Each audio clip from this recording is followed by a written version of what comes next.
Hello students, so today we will learn how to predict the group number. So for S block element, the group number is the number of valence electron. Suppose for first group NS1, the group number is 1 because the valence electron present is 1. NS2, the valence electron is 2, so the group number is 2. So S block, simply you have to find out the number of valence electron. If you know the valence electron, you know the group. So 1 and 2, group 1 and 2 belongs to S block elements. Now coming to P block elements. The group number is equal to 10 plus total number of valence electrons. Suppose if you are looking for boron family, boron, aluminium, gallium, indium, thallium. So the group number is, suppose boron. So the valence electron is 3. So you have to add 10. So the group number of boron family is 13. Suppose aluminium, the valence electron is 3. So 3 plus 10 is 13. So aluminium belongs to group 13. Now coming to D block element. Group number is equal to the number of n-1 d electrons plus number of ns electrons. Suppose iron, if we want.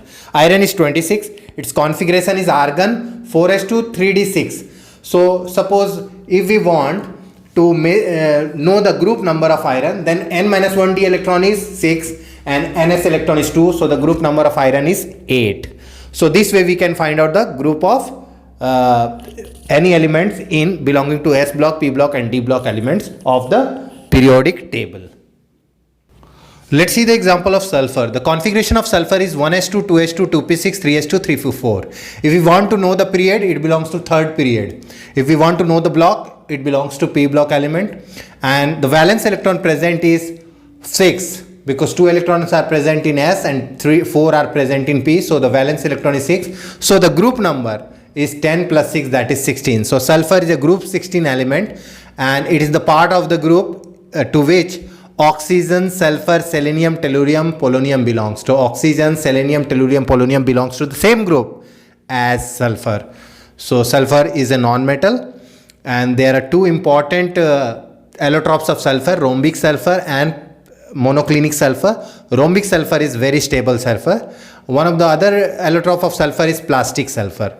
So this way we can find out the period, block, valence electron, group number, etc. Now let's see the example of zinc. Its atomic number is 30. Its configuration is argon 4s2 3d10.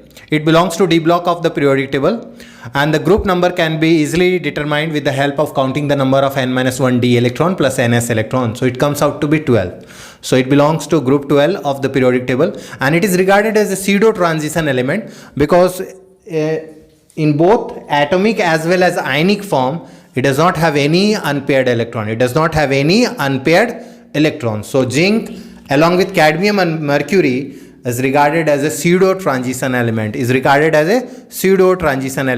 can remember this with the help of a trick also. Jawana kadrdan hoga. So zinc, cadmium and mercury are regarded as pseudo transition elements. Now let's see the general electronic configuration of S block, P block, D block and F block elements. So the general electronic configuration of S block is NS1 to 2. It is NS1 for group 1, it is NS2 for group 2. Group 1 is also called alkali metals and group 2 is also called alkaline earth metals. P block elements.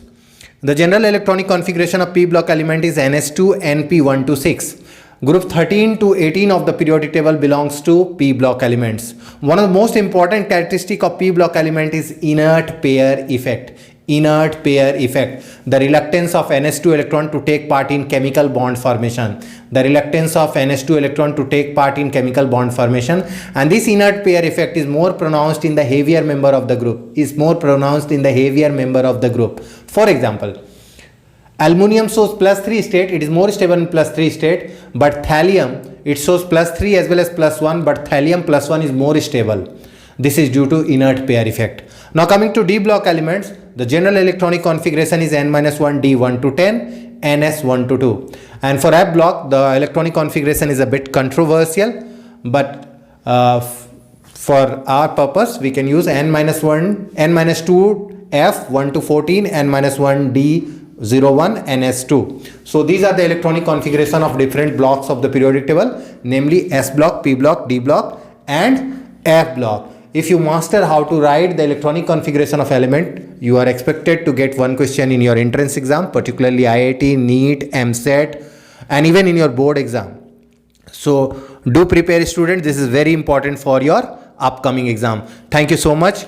Do like and subscribe my channel for more such videos in future. Thank you.